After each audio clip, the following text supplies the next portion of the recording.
जो हो चुका उसकी परवाह करना बंद करो, कुछ नया सोचो, नया करो और आगे बढ़ो। जो हो चुका अगर उसी में उलझे रहोगे तो आपका आज खराब हो जाएगा। मेरी इस बात को आप हल्के में ना लें। आप इतने समझदार हैं कि आप मेरी इस बात को अच्छे से समझ सकते हैं। अगर आप वाकई पीछे घटने वाली घटनाओं को दिन रात अपने दिल और दिमाग में दोहराते रहेंगे तो आगे कुछ नया करने का निर्णय नहीं ले पाएंगे। जानते हैं ऐसा क्यों होता है? ऐसा इसलिए होता है कि आपका दिमाग जब बुरी घटनाओं विचार से भरे होते हैं तो यह अच्छे और प्रेरक विचार पैदा नहीं कर पाते हैं और आप हर काम में असफल हो जाते हैं। इसलिए मेरी मानिए, जो हो चुका उससे भूलकर एक नई शुरुआत करें।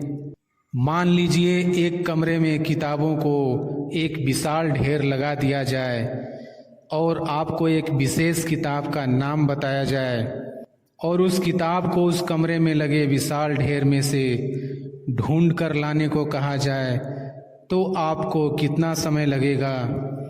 मुझे लगता है आपको बहुत समय लग जाएगा।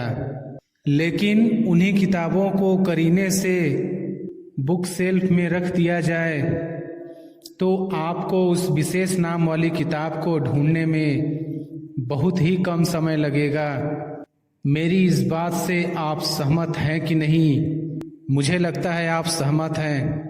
जिस तरह से किताबों की ढेर से कमरा भरा है, ठीक उसी तरह से हमारा दिमाग विचारों के ढेर से भरा हुआ है। जब हम निराश और दुखी होते हैं तो सही विचार और सही फैसले को सामने लाने में हमारा दिमाग असफल हो जाता है और हमें उस निराशा और दुख से बाहर आने में बहुत समय लग जाता है और इस तरह समय की बर्बादी से हम हमेशा पीछे ही रह जाते हैं। अगर आप अपने विचारों के ढेर को करीने से बुक शेल्फ की तरह दिमाग में रखें तो किसी भी परेशानी में हमारा दिमाग सही विचार और फैसले सही समय पर हमारे सामने लाकर रख देगा।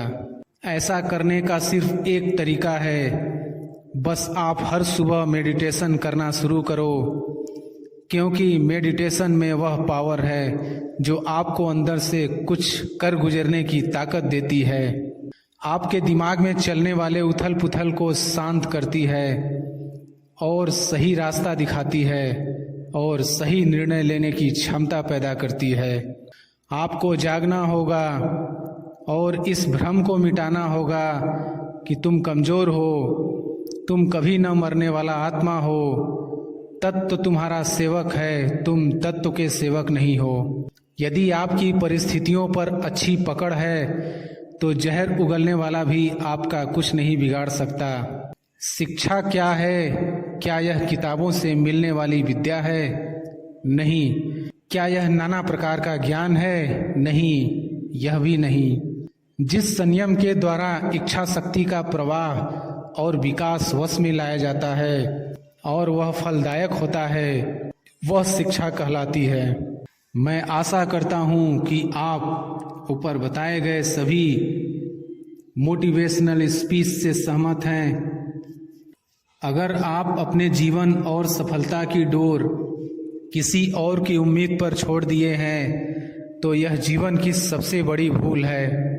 भगवान ने आपको अपनी बुद्धि और विवेक दिए हैं ताकि आप खुद पर भरोसा रखकर आगे बढ़ें और सफलता हासिल करें। अगर आप खुद पर और अपनी योग्यता पर विश्वास रखते हैं तो आज नहीं तो कल आपको सफलता जरूर मिलेगी।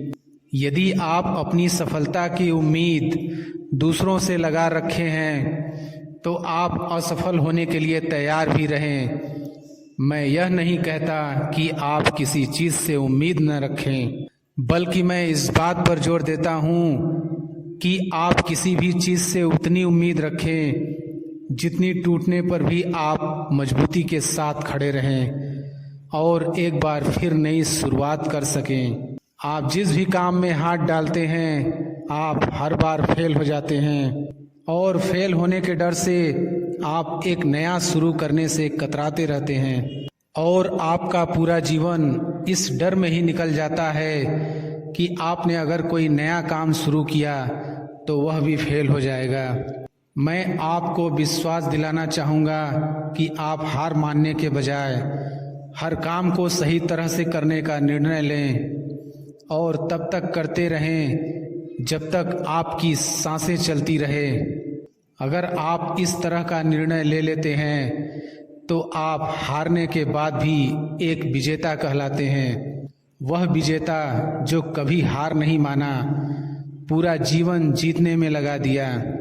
यदि आप हार के बाद इस डर से शुरुआत नहीं करते हैं कि आप एक बार फिर हार जाएंगे, तो आप यह मान लीजिए कि आप जिंदा होते हुए भी एक मरे हुए आदमी के समान हैं, जिससे एक नई शुरुआत की उम्मीद नहीं की जा सकती। यदि आप मेरी बात से सहमत हैं तो आप किसी काम में बार बार फेल होने से डरे न, बल्कि हर बार उस काम को सही तरह से करने की योजना बनाएं। फिर देखिए आपको हर काम में सफलता मिलेगी। अगर आप चाहते हैं कि आपका हृदय पवित्र हो और उसमें भगवान का वास हो, तो आपको बस यह करना है कि आप दूसरों की मदद करें, किसी की निंदा ना करें। अगर आप किसी की मदद के लिए हाथ बढ़ा सकते हैं तो ज़रूर बढ़ाएं। अगर नहीं बढ़ा सकते तो अपने हाथ जोड़िए, अपने भाइयों को आशीर्वाद दीजिए और उन्हें उनके मार्ग पर जाने दीजिए। क्या आप गलती हो जाने पर खुद को कोसते हैं? यदि हाँ, तो बहुत बड़ी गलती कर रहे हैं। इस गलती का परिणाम यह है कि आपका पूरा जीवन बर्बाद हो जाएगा। वो कैसे? तो मैं आपको बताना चाहूँगा कि गलती करना इंसानी फितरत होती है। जो कभी गलती नहीं करता वो कभी कुछ नहीं सीखता। इसलिए आप गलती होने पर खुद को कोसने के बजाय आप अपनी गलती से सीख लेकर अपने जीवन को एक नई दिशा देने का प्रयास करें। आपका जीवन नए नए अनुभव के साथ आगे बढ़ेगा और आप जीवन के हर क्षेत्र में सफल होंगे। हम इतने नासमझ हो जाते हैं कि हम ऐसी ऐसी चीज़ों पर अपना समय और ऊर्जा बर्बाद करने लगते हैं जिस पर हमारा कोई हक नहीं होता है और हमारी नियंत्रण से बाहर होता है। अब आप सोचिए, यदि इसी तरह से फिजूल चीज़ों पर अपना समय और ऊर्जा बर्बाद करेंगे तो क्या आप सफल हो पाएंगे? नहीं ना। इसलिए आज आप यह संकल्प लें कि आप उन चीज़ों पर अपना समय और ऊर्जा बर्बाद नहीं करेंगे जो आपके हक में ना हो और आपके नियंत्रण से बाहर हो। आप अपना समय और ऊर्जा उस चीज़ को करने में लगाएं जो आपको आपके लक्ष्य तक पहुंचने में मदद करे। इस धरती पर राय और बुद्धि देने वालों की कमी नहीं है।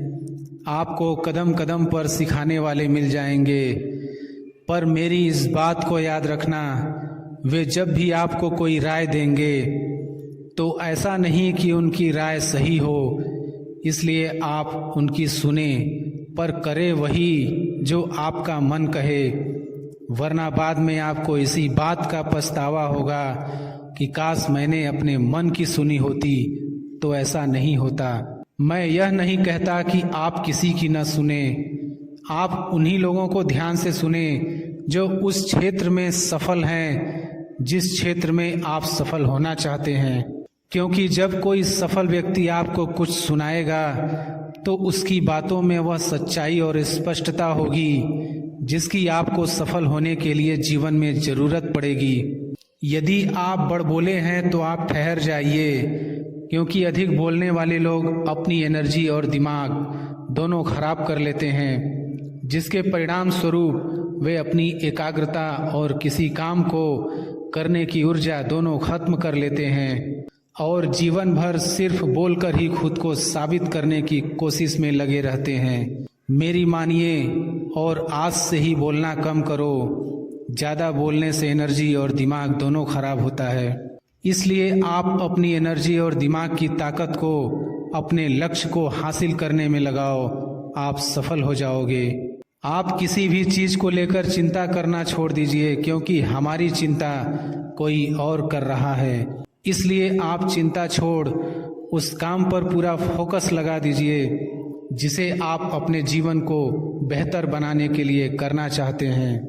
अगर यह सब करते हुए आपके साथ कुछ भी बुरा हो जाता है तो भी आपको बिना रुके अपनी मंजिल तय करनी होगी, आगे बढ़ना होगा, क्योंकि हमारे साथ जो कुछ भी बुरा या अच्छा होता है यह सब कुछ पहले से तय होता है। इसलिए इस बारे में चिंता करके आप अपना समय बर्बाद करेंगे और कुछ नहीं। भलाई हमारी इसी में है कि हमें बिना परेशान हुए अपने बहुमूल्य काम को तय सीमा पर पूरा कर लेना चाहिए। भगवान हमारे बारे में सब कुछ पहले से तय करके रखे हैं, बस हमें चिंता छोड़ लगातार प्रयास करते रहना चाहिए। अंत में हमें जो मिलना है वह मिल जाएगा। इस कहानी के माध्यम से हम और बेहतर तरीके से समझ सकेंगे। ऊपर वाले की मर्जी को समझें। दो लड़के एक आश्रम में काम करते थे। वे दोनों अपने गुरु की दिन रात सेवा करते थे। उन दोनों लड़कों में से एक लड़के की बहन की शादी तय हो गई थी। वह अपने बहन की शादी की तैयारी बहुत ही धूमधाम से करना चाहता था, पर उसके पास पैसे नहीं थे। उनकी स्थिति उनके गुरु बहुत अच्छे से जानते थे, पर वो भी उनकी मदद नहीं किए। सिवाय जब दोनों लड़के गांव जाने के लिए तैयार हुए तो गुरु ने उस लड़के को 5 अनार दिए जिसकी बहन की शादी थी। गांव जाते समय 5 अनार पाकर लड़का बहुत दुखी था। उसे तो पैसे की जरूरत थी, वह अनार का क्या करेगा। उसे अपने गुरु पर बहुत गुस्सा आ रहा था। जब दोनों लड़के गांव की तरफ जा रहे थे तो रास्ते में राजा के सैनिक इस बात की घोषणा कर रहे थे कि क्या किसी के पास अनार है, राजा को इसकी बहुत ज़रूरत है। हमने बहुत प्रयास किया पर हमें इस क्षेत्र में कहीं भी अनार नहीं मिला। राजा की बेटी बहुत बीमार है, उसे दवा के लिए अनार की ज़रूरत है। दोनों लड़कों ने सोचा हमें अनार की कोई ज़रूरत नहीं है, ये अनार हम राजा को दे देंगे और उनकी बेटी का अच्छा इलाज हो जाएगा। दोनों लड़कों ने अनार होने की बात सैनिक को बताई। सैनिक उन दोनों लड़कों को लेकर राजमहल पहुँचे और लड़कों ने अनार राजा को सौंप दिया। राजा ने उन्हें इसके लिए बहुत सारा इनाम दिया, पैसा, जेवरात और भी बहुत कुछ। उस लड़के की बहन की शादी बहुत धूमधाम से हो गई। अब उस लड़के को इस बात पर बहुत अफसोस हो रहा था कि वह बिना सोचे समझे अपने गुरु को कोस रहा था और उन्हें भला बुरा कह रहा था। मुझे आशा है कि आपको यह कहानी अच्छे से समझ में आ गई होगी। हमें कभी चिंता नहीं करनी चाहिए, हमारी चिंता कोई और कर रहा है। आपकी सोच जिस तरह की होगी आपकी ज़िंदगी ठीक उसी तरह से चल रही होगी। इसके लिए किसी और को दोष देने से अच्छा है कि आप अपनी सोच को दोष दीजिए और उसे बदलने के लिए कदम आगे बढ़ाइए। जब तक आप खुद के बदलाव के लिए कदम आगे नहीं बढ़ाएंगे तब तक न तो आपका आज बदलेगा और ना ही भविष्य। फ्यूचर बदलने के लिए सबसे पहले हमें जो बदलना है वो है हमारी सोच, क्योंकि आप अच्छे से जानते हैं कि सोच ही वो नींव है जिस पर हम अपने सपनों का महल बनाते हैं। आपकी सोच दोनों तरह की हो सकती है, अच्छी और बुरी, पर आप किस तरह की सोच को महत्व देते हैं उसी से यह तय होता है कि आपका पूरा जीवन कैसा होगा। जीवन के हर मोड़ पर कठिनाइयों से आपका सामना होगा। अगर आप उन कठिनाइयों से लड़ने के लिए मानसिक रूप से मजबूत होना चाहते हैं तो अपने दिमाग को प्रेरित करने वाले विचारों से सींचिए। खुद पर भरोसा और आत्मविश्वास बनाए रखिए। सारी कठिनाइयाँ अवसर में बदल जाएंगी। क्या आपने कभी इस बात पर गौर किया है कि अवसर हमेशा कठिन परिस्थितियों में जन्म लेती है? अगर आप और आपके आसपास के लोग बहुत सुखी हैं तो क्या वहाँ कोई अवसर पैदा होगा? नहीं ना। तो आज से आप यह मान लीजिए कि हमारे और कठिनाइयों के बीच में जो जंग होता है, इसी बीच कठिनाइयों के गर्भ से अवसर पैदा होता है।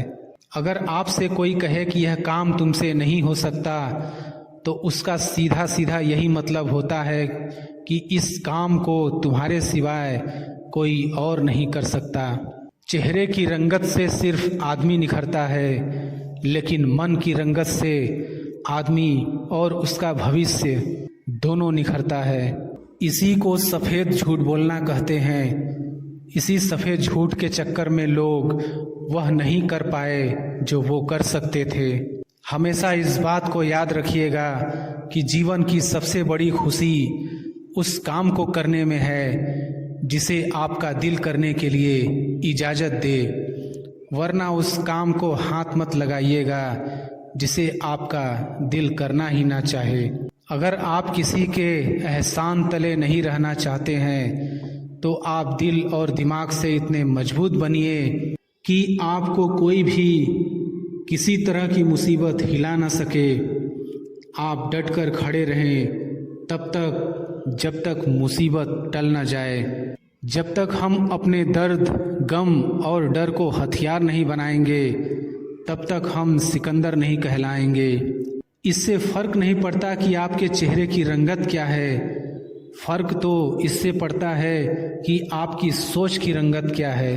तरक्की सिर्फ चाहने से नहीं, सही निर्णय लेने और लगातार मेहनत करने से मिलती है। यदि आप ऊंचाई पर पहुंचना चाहते हैं तो आपको हर उन विचारों और बातों से हल्का होना होगा जो आपको भारी कर देते हैं।